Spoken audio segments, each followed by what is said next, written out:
Well, good evening, guys. So, over the past couple of days with the most recent release, people have been talking a lot about how much ArenaNet can strip out of a living world or quarterly patch, a content patch for Guild Wars 2, and it still feel like a fun, cool patch to play through that we're satisfied by. What is, in other words, the minimum viable product? So that phrase has been thrown around a lot recently, and I think not unfairly so. Well, in my coverage of the release, I've had a lot of comments. I woke up today to this one, with this person saying, there's no mastery in this patch, and I'm surprised no one's talking about the fact there's no mastery. And the comment kind of got me to realise, well, actually, I'm fine with there not being a mastery in this release. I personally have a very low opinion of most of the Living World masteries we've gotten in the past, and so if that's something that ArenaNet, moving forward with mini X-Packs, and with quarterly releases, decides, you know what, let's not mess about doing masteries anymore with these, I would actually be totally okay with that. So that then made me think, well, what am I okay with? What is, to me, the minimum viable product? What are the cuts that this patch made that I'm actually totally fine with? Because I think there are many, and what are the cuts that this patch made that I think, might not have been? So that's what this video is going to be about. Now, at the header, I do just want to say very clearly, look, this isn't necessarily a quarterly patch we've just played. There is a blog post that says the kind of things we can expect for quarterly patches. So when it comes to, like, Endgame, we know that usually a quarterly patch will have some kind of, like, structured PvE endgame for people, usually by way of the new Strike CM. But, there'll be fractals floating about and stuff. This patch obviously didn't have any of that. So it's not a totally typical quarterly patch. I get it. And at no point in the rest of this video am I going to forget that fact. But we can use it as a bit of a template, as I suspect the studio themselves are looking at reaction to this patch and thinking, okay, well, what can we gauge from this and what can we do with the quarterlies themselves? So, let's go through. Let's use this patch, pretend it's a quarterly, and see what bars it hit and what it didn't. So I've got a few categories I want to talk about. First, let's jump into some masteries. I've kind of already explained most of this, so there's not much to say.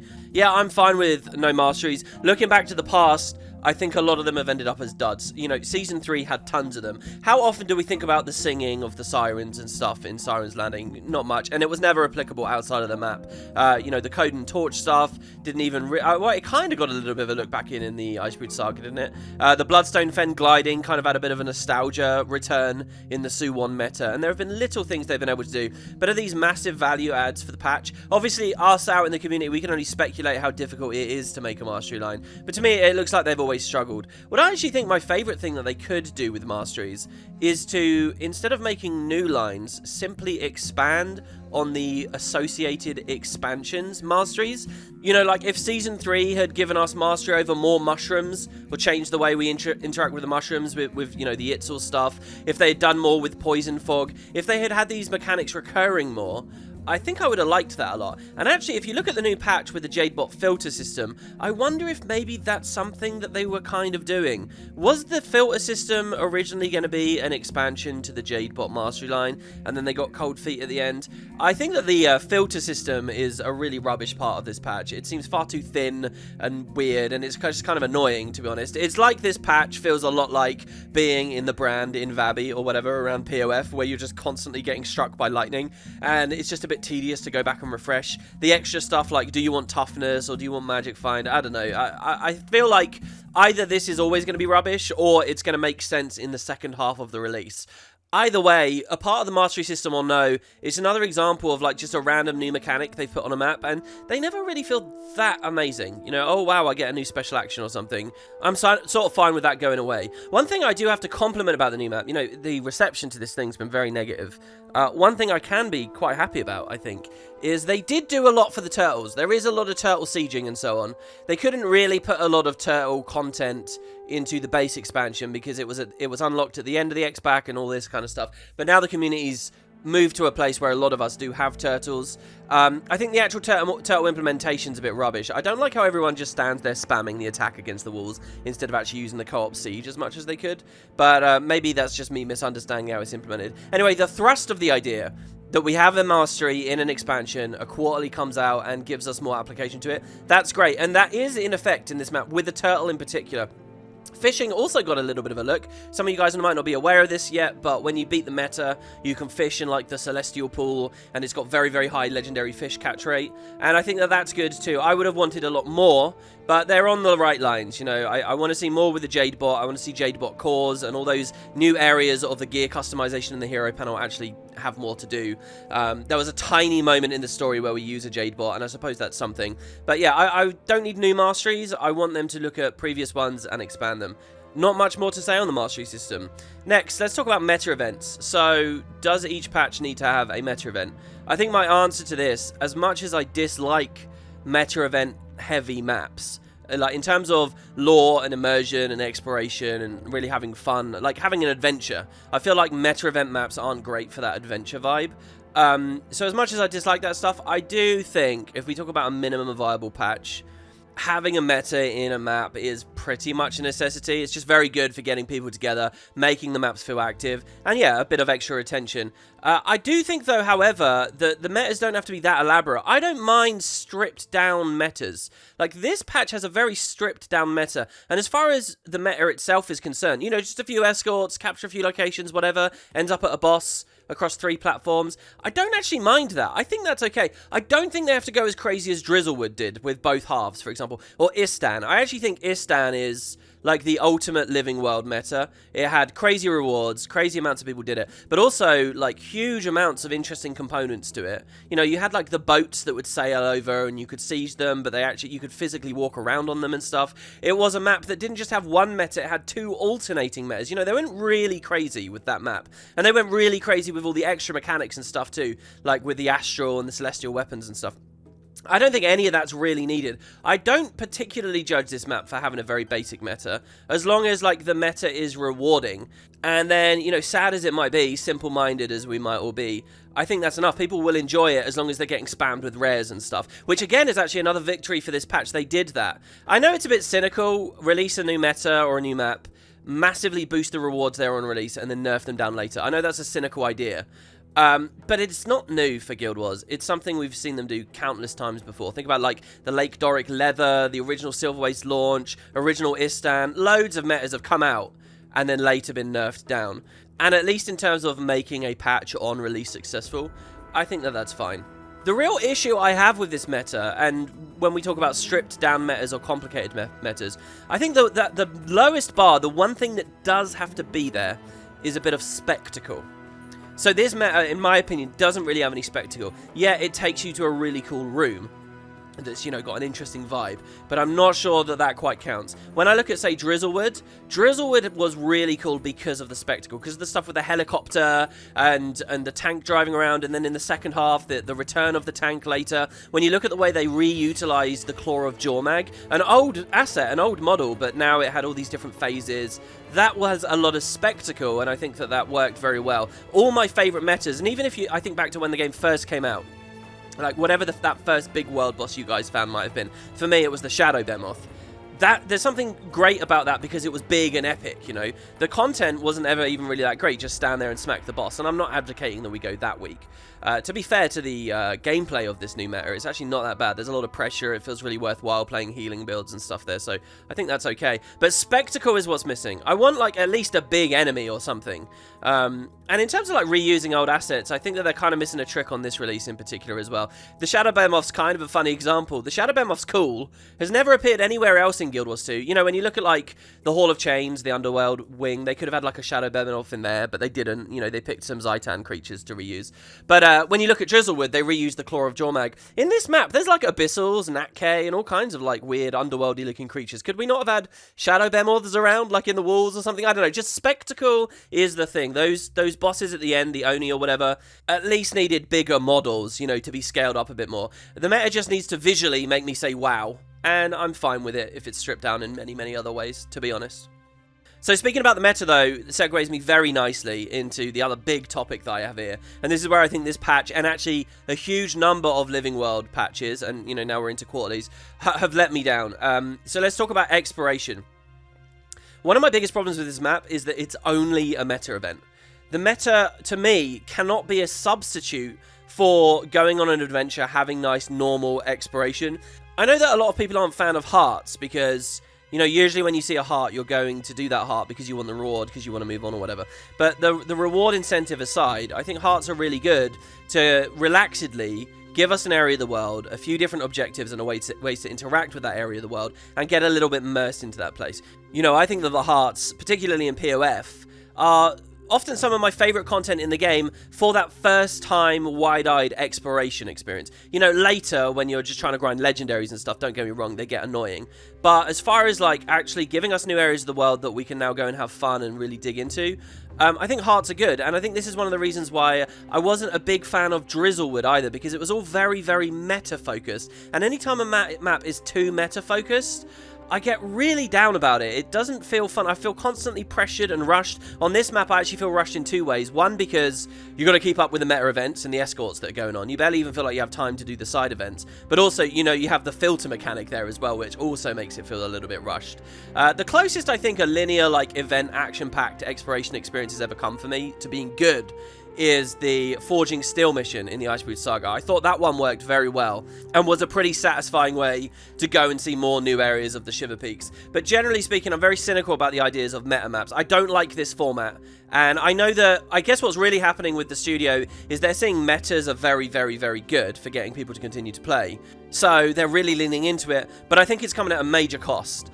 I think for me, my perfect idea of a meta in a new map, in a quarterly patch, a Living World style release, would be the metas that are really cool in terms of spectacle, but they don't last like 40 minutes, they don't last an hour or whatever. They come up every now and then. You know, you've got the day-night cycle, and maybe once during that day-night cycle it appears. I think maps like that therefore can have big expansive metas, but they don't dominate the entire experience. And also, when you look at like years later, those kinds of maps fit into trains very easily. You know, if you want to do a big meta event boss chain, it's quite easy to dip into, say, the Jahai Bluffs to do the Death Branded Shatterer, because that comes up just during that window. The Death Branded Shatterer, I actually think, is a perfect example of a really good way to do a meta in Living World. Silverwaste style, Drizzlewood style, I'm not, and now this new map, the Giala Delve, I gotta say, I'm not all about those.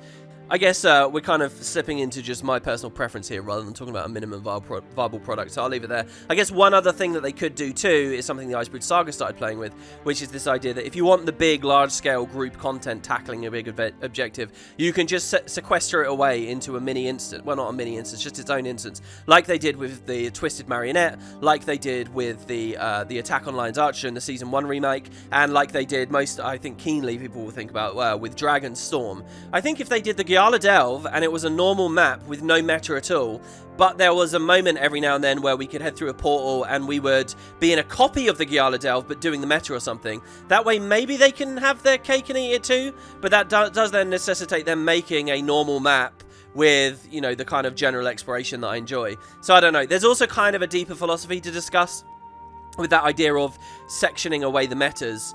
In the, you know, one of the big joys about the dynamic event system in Guild Wars 2 is, you know, you imagine a new player, no guild, no friends list, they're wandering around, and suddenly they emergently find a Zerg come roaring past. They naturally join it, they get swept up into some big event. You know, that's one of the great pleasures of Guild Wars 2, and if we advocate taking the metas and putting them in their own little instances, you don't get that experience anymore. So that's kind of a downside, but when you look at the Giala Delve, the way it's structured anyway, there's no such thing as a player randomly hanging out in the deep, and then, oh, well, there's a meta here, what's going on? That doesn't happen because it's all so strict and so cut away now and so linear. I sort of question why they didn't go with that choice. I mean, in a way they kind of did go with that. In a way, this kind of feels like a Dragon's Storm map. Honestly, it's just you can explore a little bit more before. A very different kind of release I think we're looking at here, and I'm not in favour of it.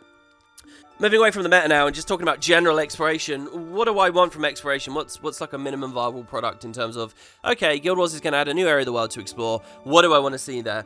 Well, I get most joy. Maybe this is just my personal preference because I like the story and stuff. I like interactables, okay? I like notebooks that pop little lore UI. Even if the lore in it isn't that interesting, it's something to sort of dive into, you know? I want NPCs to talk to. I want to hear small talk from the people around me. I want kind of confined, closed-in spaces, dense with detail. Places like Queensdale's Claypool or Heart of Thorns' Jaka Itzel, right? Places like that really add a lot to me for exploration. I feel like it's very lacking, not just actually in the Giala Delve, but in much of the Icebrood Saga content too that we had.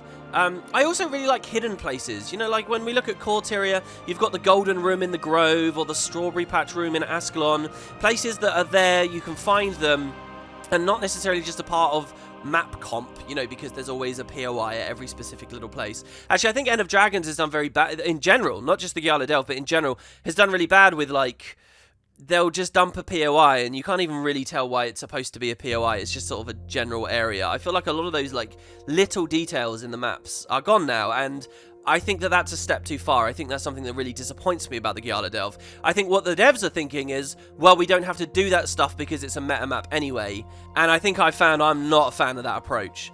There's also jumping puzzles, by the way. You know, we used to get quite regular jumping puzzles in Living World, and I like jumping puzzles. I think spectacle jumping puzzles are the best way to go. Again, like Siren's Landing had that giant lighthouse jumping puzzle. That thing is amazing. I know people love to talk about the Chalice of Tears and stuff, and certainly there is hours and hours of playtime in something like the Chalice of Tears. But that's a tricky kind of thing to do, because when people think of it as mandated content, stuff everyone should do in order to get the most out of the patch, and yet it's designed for a very specific, like, torturous type experience, I think they end up like controversial type releases. So I don't know whether I really agree in the Chalice of Tears. In terms of spectacle, the Chalice of Tears is great, but, you know, simple JPs, but that take you really high or take you really low or just do cool things. I think the Silver Waste jumping puzzle as well is a really good example of a great jumping puzzle of a very interesting explorative vibe that I haven't seen them do much in Living World. Now, is this necessary for a patch? Or we're talking about the minimum they can do and it still feels like a worthwhile patch. Are jumping puzzles necessary?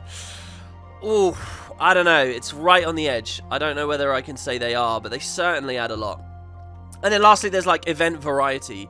I'm somewhat split on this too, but I do like bounties, I like adventures, I like races, and all those like weird, ticky-tacky different experiences. You know, if every single event is a basic little escort, or every single event is just kill a couple of vets in the area, and aside from that, it's just the meta, I don't know, I feel like a lot of the luster is gone. If they're gonna do escort events, I would like them at least to have dialogue and lore and interesting things being discussed, which is something that I think the Court area did very well. Even when you do very random escorts, you know, the characters involved with them seem to have a lot well thought stuff going on. Living World and and certainly this first quarterly or whatever we call this patch, they're really not very good at this stuff anymore, and I think that that's disappointing too. And again, going back to the mastery thing, I think what they should have been looking at is events that deal with like skiff racing and fishing, stuff that hooks as much as possible into the big headline features of End of Dragons. And when we're dealing with mini X-Packs and quarterlies coming after those, the dynamic events should be focused on that. I guess my point here is I think that the Giala Delve was way below the line in terms of this sort of stuff. So lastly, let's talk about art in the realm of exploration, okay? Now this is the really important thing to me. This is where I think that the Giala Delve really didn't do well, and a lot of Living World stuff hasn't done well. When I think about some of my favorite like Living World post-expansion, whatever patch experiences, I think of Dry Top. You know, Dry Top had new desert environments, it had the sandstorms, it had the orange looking cliffs, it had cacti to harvest, it had new weird enemies like the Chickenado. These things, these new assets, new art, all made Dry Top exploration one of the most satisfying things I've ever played in Guild Wars. Not just in the patch, but ever in Guild Wars. I rank it as one of my favourite maps of all time. When I think about other patches, like during Season 4, places I love the Astralarium at Istan, and the hidden Sunspear base beneath there. I loved the Dermond Priory secret archives in Season 2 with the Zaitan tail, and the amazing beautiful art of the awl on the ceiling, and, you know, the dragon names, and the initials of the different dragon names. I love the Tower of Nightmares. I love the Breachmaker. I loved the Mystic Forge raid. I loved the Zera battlefield, and, you know, the fortress assets that were there in that wing. I loved the Super Adventure Box. I love the original Winter's Day release with all the gingerbread men and the presents and the snow globe. Similar story for the first Halloween. You'll notice that all these examples I've just given you, they all have incredibly striking visuals, lots of new art and lots of new assets. And I know that this stuff is probably the biggest headache, the thing that is, you know, most expensive, the most frustrating to get in there. But this genuinely is a huge amount of my enjoyment. But I've come to realize my favorite patches, all generally speaking, have lots of new art and fun stuff, particularly in terms of new regions and environments for me to go to. That's why Heart of Thorns felt so good, because it was full of that kind of stuff. And Path of Fire felt so good with all the big desert areas, and the moment we go to the Mists and we go to Cormyr's Lost Library, and the visuals of the Desolation were unlike anything we'd seen before. That's why I think the best areas in End of Dragons, when I think back 1 year later, what really struck me about End of Dragons, was it all the areas of the Echo Valled Forest that looked like Tangled Depths, or was it the areas of the Echo Valled Forest where I was in the cathedral areas and the beautiful lights were coming through the stained glass windows? So then I look at some other Living World releases that I haven't seen so favourably, like Corner. Corner to me is probably the weakest. This one might be in the batting, to be honest, Yellow Delve. But Corner's definitely one of the weakest releases they ever did. Well, one of the reasons for that probably is because most of Corner generically felt like already visited areas of the Pathfire expansion. And it cut back on the one cool new place. The place that was supposed to feel distinct and awesome, Gandara, that was massively slashed back, and to a huge outcry from the community at the time. When I think about Drizzlewood represented exploration into this whole new region, the Verdant Cascades. We had a brief glimpse of it in Guild Wars 1. We had a brief glimpse of it in Wing 4. And now we were finally going to go there. And aside from adding some new trees and doing a bit with like the filters in the map, it was otherwise full of already seen assets and didn't feel like a totally distinct new region of the world. It was a massive letdown for me. When I think about patches like Lake Doric kind of gets by because I really like Kryta anyway. But when I think about the best part of Lake Doric, it's probably, in my mind, that wooden fort place that we go to. You know, the little town where there's the hidden guy you can buy the Guildhall paintings from and stuff. And what was that? That was new assets there. So I think one of the big reasons I'm let down by the Gyala Delve, and when we talk about a minimum viable release, it's because this just feels like Tangled Depths again, which we've had so much experience of before. So much of it just feels like being underground there. It feels like Tangled Depths with a dark filter on it and voidy stuff, which again is stuff I'm all more than familiar with a Roof of Jade. You know, when I think about Guild Wars 1, where we went to the deep and we finally got to those later regions where it was all shadowy and creepy, where Kanaxo was, that was a really striking moment. And there are some good visuals here. You know, they play with the lighting a bit, the colours of the waters, the jade waterfalls. You know, there are those big worm things eating the ley lines. There's a bit of spectacle, there's a bit of magic to it, but nowhere near enough. And generally speaking, it just didn't feel striking enough in terms of not using much new art. And I think if I imagine all quarterly patches forevermore will feel like this, that really crushes me. And I wish they did more. I think that this is below what I would consider minimum. By the way, if you notice in all my examples there, a lot of them, they tend to be interiors. Like I said, the Dermot Priory Library and the Breachmaker and the Tower of Nightmares and stuff. I don't know whether there's something going on with that. But, you know, Gyala Delve certainly has nothing like that, right? It has some big open forts, but not really the same thing. So there you go. So that's exploration. I think that there is quite a high bar, probably, in terms of new art for these new areas of the world, or I'm just not really that captivated about exploration, particularly when they don't have too much story in tandem with them, which we'll get into in just a second. Quick little note on Endgame.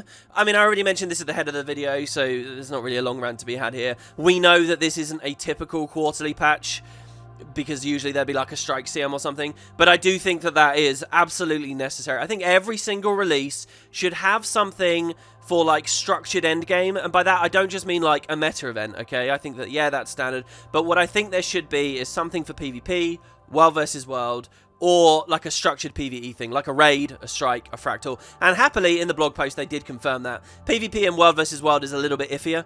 When we start talking about the idea of each patch should give us new skills, each patch should give us new traits and stuff, suddenly PvP and world versus world will really enjoy that, but I don't know whether that's even possible, really, so let's not completely distract ourselves there. Though you guys are welcome to drop comments on that idea if you want to. So yeah, for Endgame, this was a bit of a letdown of a patch, and let's just say it fell through the cracks because it's in a weird space. I don't know. For rewards, I think there's actually quite a lot of cool things to talk about with rewards. Like, what's the minimum amount they should do? I already talked about money with metas. You know, whatever, if they're going to do a new patch with a new meta, I have no problem with them massively inflating the economy for it for a while when it comes out. So at least it feels rewarding to do. And Gyala Delve hit that. But what about achievements and stuff? I think this patch was too light on achievements. The achievements that were there weren't that many. And the achievements that were there were way too quick to beat. Like, I got the achievement for opening the chests, like, from just doing 2 metas or something, you know? Like, they're all dinging way too fast. Now, to be clear, the Icebrood Saga did the opposite. The Icebrood Saga was full of really expensive, really long, really difficult achievements. To the extent that I'm still only just finishing some of those collections as someone that likes to do everything. I still have a bunch of stuff to do, for example, in Champions. So maybe don't go as crazy as the Icebrood Saga.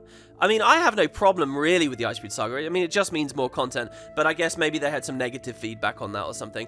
But this patch is way too short again. It's like they're scared to ask people to play their game. They're so scared of being accused of grind or something. They want people to interact with it in the most minimal way possible, and I just don't really see the justification for that. This patch did okay with some things. There were the Suwon variants, at least. Now, when we talk about quarterlies after mini expansions, who knows what they'll do there? I do think something legendary to go for for every quarterly would be hugely valuable, really good. And Gala Delve hit that bar. It had the Su-1 variants. It even added that ultimate achievement for all weapons, all variants, which is totally crazy. I mean, that's even crazier than the Icebrood Saga stuff. So fair play on that one, though maybe we need something in the middle ground. I think, to be honest, what I'm really asking for is I think each patch should have at least one rare collection that represents a good amount of gold playtime for like those mid-core to slightly hardcore players, so that they've actually got something to do and sink their teeth into, because we are talking about 3 months, right? And if you want people playing the game and stuff associated with a new patch to do over that time,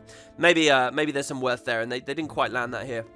I did think there was something really good with this patch, though, and I think they should keep going with it, is they added some achievements this release that you can't get yet.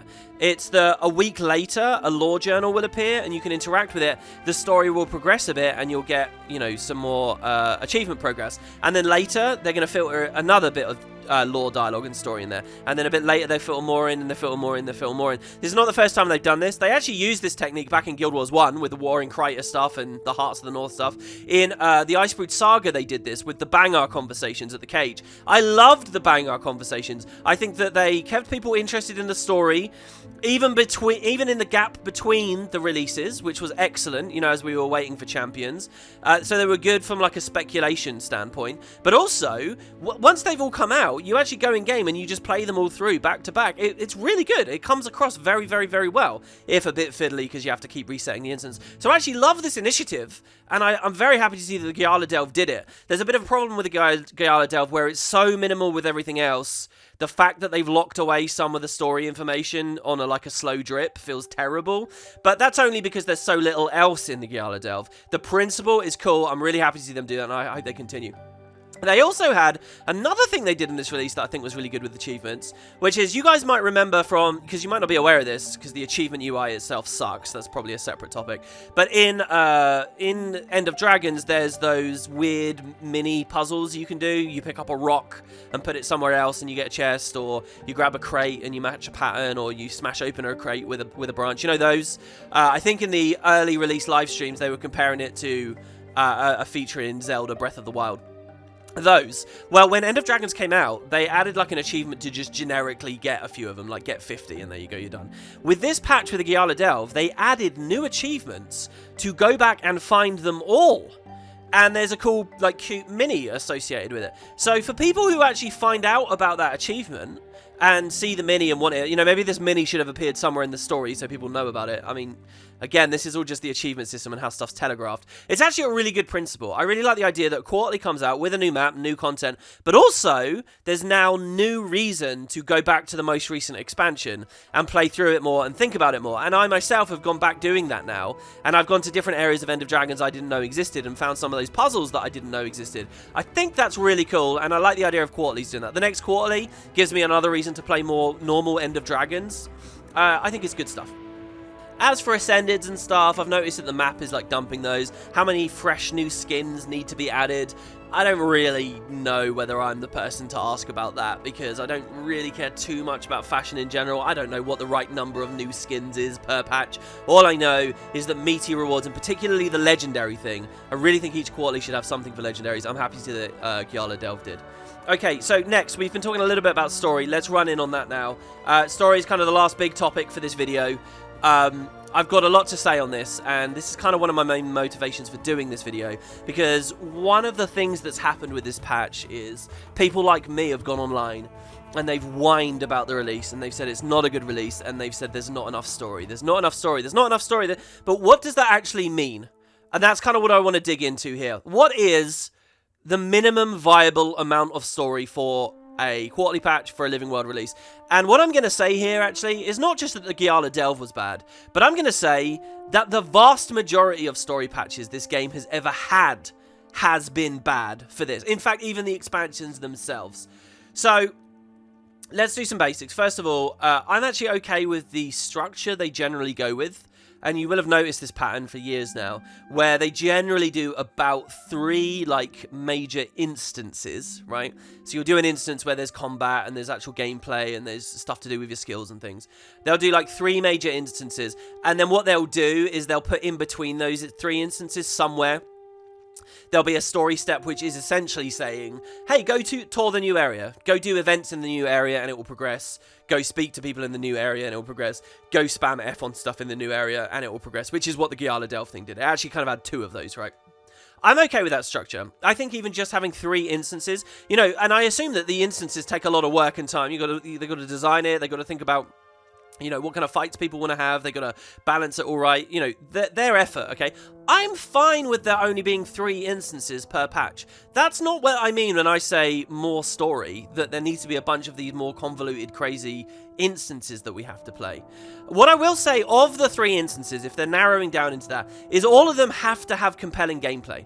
They have to have some kind of great conflict in them. As much, and that's one thing that the Giala Delve fell down on, as much as I like that Red Duck Tea House instance, you know, where you speak to the waiter, you sample the food, you listen to Rama and Gorik, as much as I kind of like that, there's like some vague novelty to that.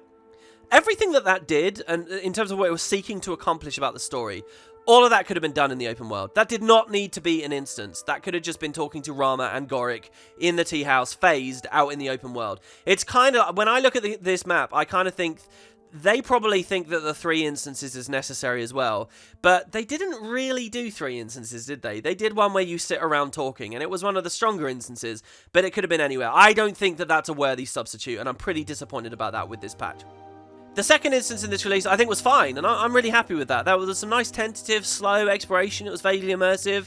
Interrogate the miners, bring them, you know, jade, bring them tools, bring them coconuts and stuff, feed the siege turtle, a nice little optional objective and a bit of combat. That's really good. That's bang on. I think that's par for the course. The final instance, though, again, I think is a little bit of a letdown, because I think every one of these patches, okay, you're going to get 3 instances. I think one of them has to be undoubtedly good.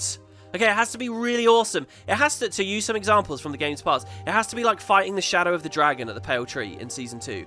It has to be like assaulting the city of Farina in Episode 1 of Season 4. As much as I just said, oh, you know, we didn't get to properly explore Gandhara, the instance in the tunnels below Gandhara of all the little puzzles and Lyssa's signet ring and stuff, that was good. Or, again with Season 4, escaping the mists at the end of a starter guide us where we're on a mountain, reality's disintegrating and we're running away.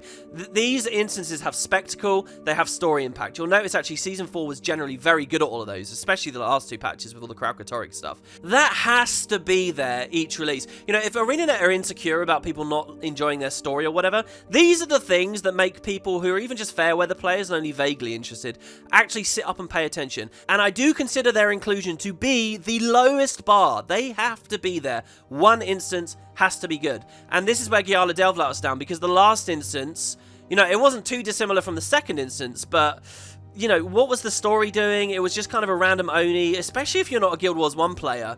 It just felt very, very dissatisfying. It was just kind of running down a corridor and fighting a boss. Not good enough. Now, one of the criticisms I've seen of this as well is people discussing the fact that the meta, this is how hyper-focused this release was.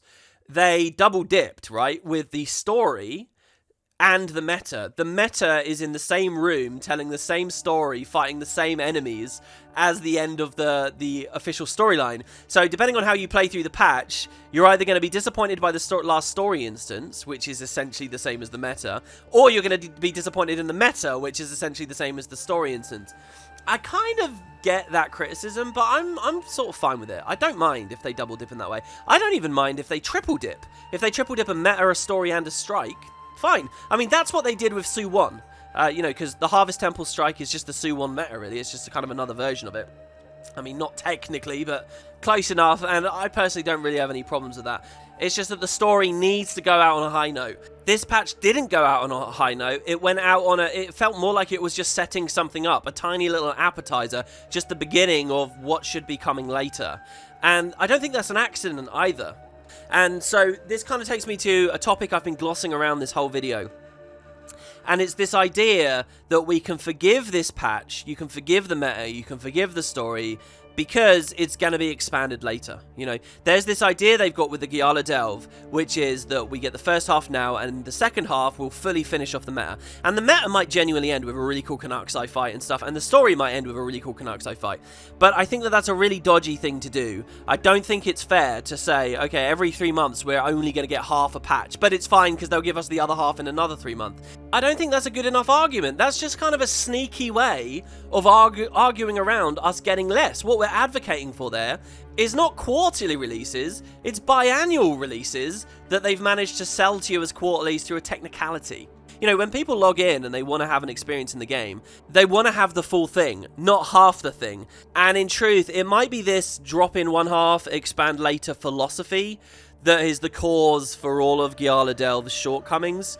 We're also in this weird place where, again, this isn't technically a quarterly. We're sort of in no man's land right now. So if we want to be really positive and optimistic and so on and so on, you know, we can say, oh, well, it's just for now. But I will say, if the plan for quarterlies is to do a bit and then expand later and do a bit and expand later, which is what the blog post sounds like, I'm very worried about that, and I don't think that principle is working well here in the Giala Delve. This has to feel like a thing that can stand on its own, and this doesn't feel like a thing that can stand on its own. So, moving back to the story, what do I mean when I say more story? Well, right now, what have I illustrated to you? That I'm actually fine with 3 instances and kind of a touring story step. I actually think that's okay, just a bit more effort on one of the instances, and that's fine. So, I actually think they're quite close to that. So, what do I mean when I say more story? What I mean is dialogue.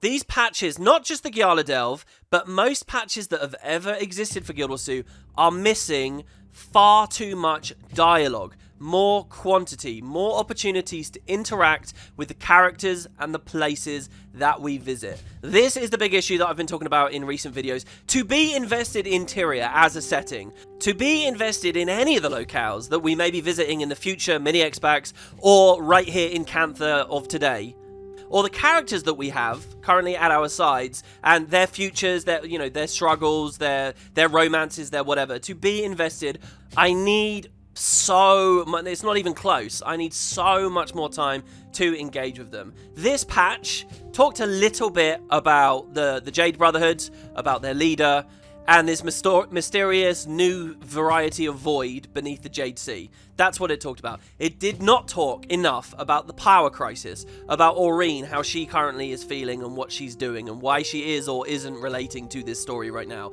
About the current situation of Canthan politics, to do with the Purists, to do with Inn, to do with Minister Lee's situation in prison. It didn't talk about any of our other friends who are in kind of interesting places in the story. What's Ritlock and Logan doing right now? What's the wedding situation going on? You know, we went into this patch with hints on the gem store about the wedding, and there was just nothing there. I'm not personally one of them, but I know a lot of people are interested in that story. That was the big cliffhanger, or, final moment from End of Dragons, and the patch has not even the tiniest little hint. It has nothing about these things. Even worse, I don't think the Giala Delve did enough to give us information and trickle in ominous little details about its main story, talking to us a little bit about the Oni, the legend, their history in this area of Cantha, what they were like before, where they've been for a long time since, the state of the Jade Sea melting, just how deep down you can go. Basic information that people who didn't play Guild Wars 1 especially really ought to know to help set the stage for the story that they are telling.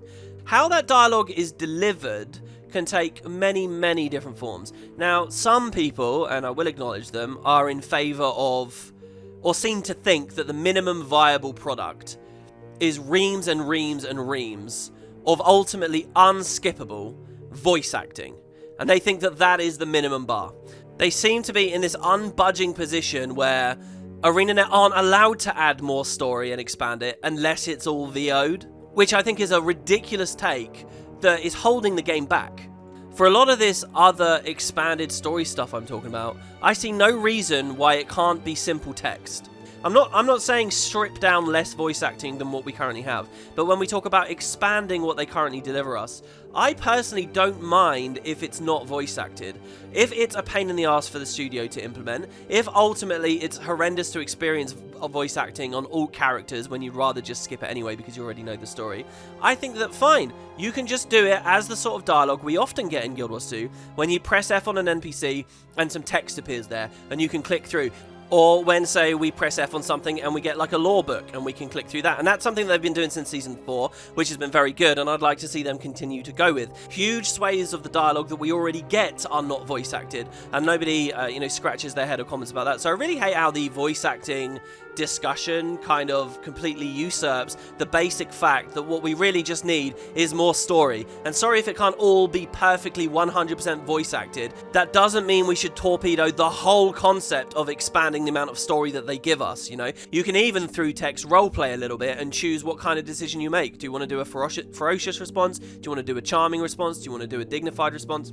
This stuff, presumably, since it's just text, is a lot easier to get in there and could be used to expand the scope of the things that each patch wants to talk about. I don't think the bar is as high as needing to have a bunch of characters in an instance like the Red Duck Tea Room, where they not only are voice acted, so, you know, you got all the headache of getting the voice acting talent and recording everyone's lines in bulk and stuff, but also the implementation of it. Don't forget, it's not just that they have a voice acted text bubble above their head, but ArenaNet go to the effort of, like, animating all the little character models and movements, countless hours, layers and layers and layers of other aspects that go into the implementation of when they deliver that voice acted story in an instance like the Red Duck Tea Room.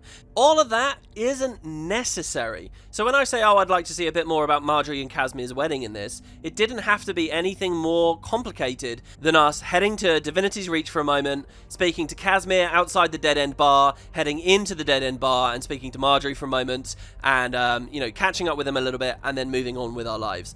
I think that this patch, and in fact any patch, this is what I'm saying, it's not just the Gyala Delve, it's a huge amount of Guild Wars 2's history, around those major story instances, around the patch where you're just going in the new map and you're just basically touring it, should have had simple story steps that include nothing more complex than waypointing around, pressing F to get exposition and dialogue and catch up with people. I don't think ArenaNet need to be scared of that. I think there should have been a moment, for example, in this patch where we go back to, say, Arborstone, and we catch up with Ayumi. Ayumi's an interesting Tengu I barely got to speak to in the core game. I would like to think a quarterly patch can round her out a little bit more.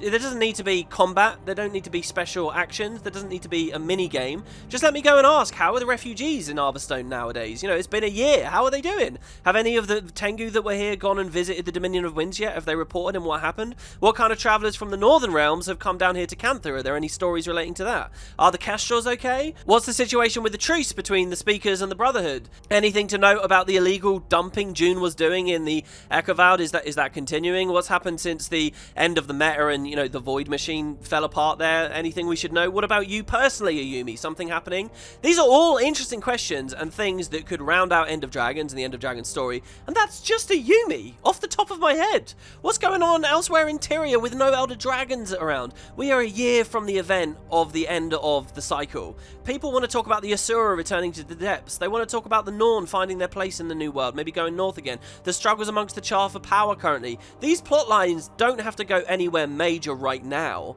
but ArenaNet should know where they'll go eventually and start setting shit up and not be scared to talk about it. Like I say, this isn't a new issue. Think about it. This is the exact same thing we had with, like, the injured Pale Tree at the Grove for years after Season 2. Or it's why Zodja randomly went missing and then for so long until it became such a big deal now it's a story all on its own. Or why Rox leaving the team and having a happy ending ever after on the Sandswept Isles occurred without even so much as a goodbye, and they sort of referenced it in a hand-wavy way later on. Except now it's not just the Pale Tree that people are curious about. It's not just the fact that the Traherne and the Pact haven't been mentioned for the vast majority of Season 1. It's the entire world we're interested in now, and the ArenaNet's ideas and practices and procedures for putting out Living World releases, quarterly patches, don't give us a chance to interact with any of that. You want to talk about why Guild Wars 2's story is weak? This is why Guild Wars 2's story is weak.